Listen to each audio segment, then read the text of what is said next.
இவர் வந்து என் சின்ன மையன். காடு கொத்துறத பாருங்கள். இவர்கிட்ட தான் நிறையா கற்றுக்கணும் வேலையெல்லாம். எவ்வளோ விறுவிறுன்னு கொத்துறாரு பாருங்கள். பாருங்கள் கொத்திட்டு போயிட்டுருக்கார். ஒரு ஆடு கொத்திட்டு போயிட்டுருக்கார். இப்படி காடு கொத்துனா சீக்கிரமாக கொத்திடலாங்க. பாருங்கள் எவ்வளோ ஃபாஸ்ட்டாக கொத்துறாரு. கொத்துப்பா சூப்பராக கொத்துறப்பா. அப்படியே வரிசையாக கொத்திக்கிட்டே போயிட்டே இருப்பார். அவர் கொத்துற பக்கம் நான் மறுபடியும் திரும்ப கொத்தணும். ஏப்பா என்னப்பாச்சு? என்னப்பா சத்தமாக சொல்லு, கேட்க மாட்டேதாப்பா. டயர்டாயிடுச்சா?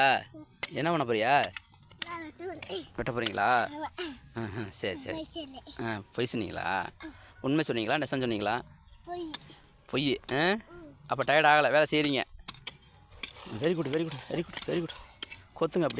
இப்படி கொத்தினா தான் காடு சீக்கிரத்தில் கொத்தி முடிக்கலாம். இந்த லீவுக்காக காடு ஊற்றிக்கிட்டு இருக்கேன். ஏற்கனவே கொத்தி குறை கடந்த காடு. இது பெரியமே ஸ்கூல் லீவ் விட்டு வீட்டுக்காரம்மா அது அம்மா அது எல்லோரும் சேர்ந்து காடு ஊற்றிக்கிட்டு இருக்கான்.